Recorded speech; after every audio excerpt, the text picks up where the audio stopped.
have not received the wahi, the revelation. So the knowledge of the revelation is so important. And you know that in today's world, it's called intellectual revolution. With the internet and all of these electronic media, television, the challenge today, the greatest challenge that Muslims face is an intellectual challenge, right? So even when we look at the behavior, the conduct of Muslims, whether they're young or old, today you can't make distinction, right? There are even old people involved in corruption and fraud. So it's not only young people. So different types of crimes are being committed by young people, old people. And when you examine the reasons for it, you find very often they've been influenced by the media. Whether it's the print media, they're reading stuff, but very often with young people, it is essentially the electronic media. They're watching things on television, and of course they're Googling on the internet, and finding all kinds of sites, even pornographic sites and so on. So they're getting influenced. So today, the intellectual challenge is one of the greatest challenges that is facing Muslims. And we know that the media internationally has, demonized Muslims, they're stereotyping Muslims as terrorists and violent and fundamental, all this. So this is an intellectual challenge. And so we have to prepare ourselves intellectually to meet that challenge. So when they attack us unfairly, then we must be able to defend ourselves. We must have knowledge of Islam. We must have knowledge of the Quran, because what's the point? We find sometimes students going to campus, and then they say, I was talking to my friends, Christian, Hindu, whoever, and they asked me this question, and I couldn't answer them. And sometimes they are very simple questions. So what's happening is unfortunately, many of us have, satisfied ourselves with going to the madrasa.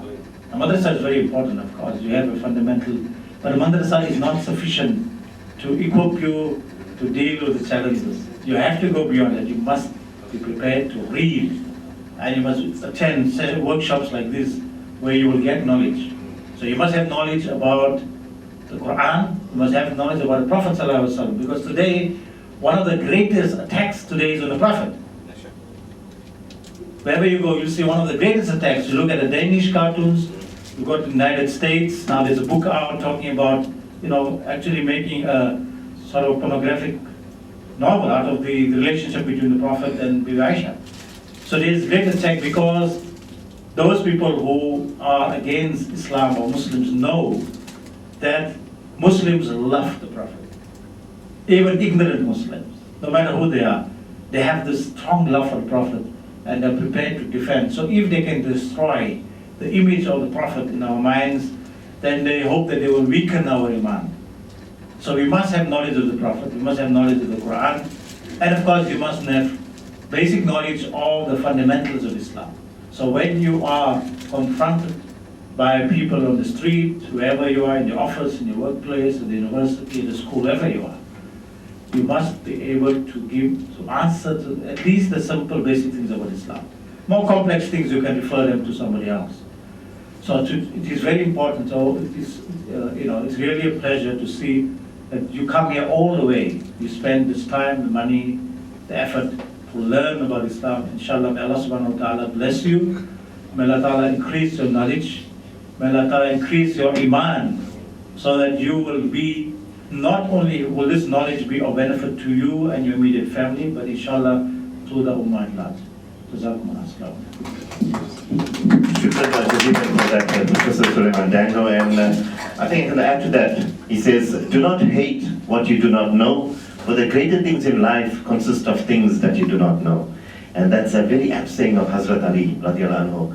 And generally we find when even our religious leaders, when they talk to you, and my class know how I mimic them, then Amma, Bad, Kala, Kala, and they look at you in a very condescending manner, and that is not the way of Nabi Muhammad sallallahu alaihi wasallam. And if you watched how Professor Sulaiman Dangor spoke this morning, that is how you should be, humble.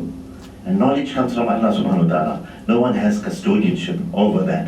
So alhamdulillah, As I said, we are blessed this morning. He came here by chance and he gave us food for thought. And Professor Sahab, perhaps you can close this morning's gathering with a dua. Bismillah. Alhamdulillah, Alhamdulillah, Rabbil Alameen, wal aqibatu lil muttaqin, was salatu was salamu ala ashrafil anbiya wal mursaleen, Habibina wa Sayyidina wa Shafiina wa Mawlana Muhammad wa ala alihi wa sahbihi ajma'in. ربنا آتنا في الدنيا حسنة وفي الآخرة حسنة وقنا عذاب النار.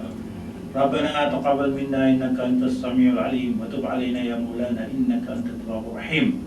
ربنا ظلمنا أنفسنا وإن لم تغفر لنا وترحمنا لنكونن من الخاسرين. اللهم إنك عفو رحيم كريم تحب العفو فاعف عنا يا كريم. اللهم ثبتنا على الإيمان وأمتنا على الإيمان واحشرنا يوم القيامة مع الإيمان. اللهم حبب علينا الإيمان وزينه في قلوبنا وكره علينا الكفر والفسوق والعصيان واجعلنا من الراشدين. اللهم افتح لنا أبواب رحمتك. اللهم رب زدني علما. اللهم زدني علما. اللهم زدنا علما. اللهم إنا نسألك إيمانا مستقيما وفضلا دائما ونزل الرحمة وعلما نافعا وعقلا كاملا وقلبا منورا وتوفيقا إحسانا وتوبة نصوحا وصبرا جميلا وأجرا عزيما ولسانا ذاكرا وبلدا صابرا ورزقا واسعا وسعيا مشكورا وذنبا مغفورا وعملا مقبولا ودعاء مستجابا وجنة الفردوس نعيما مقيما. إن الله وملائكته يصلون على النبي يا أيها الذين آمنوا صلوا عليه وسلموا تسليما. اللهم صل على سيدنا ونبينا مولانا محمد وعلى آله وصحبه وسلم. بفضل سبحان ربك رب العزة عما يصفون وسلام على المرسلين والحمد لله.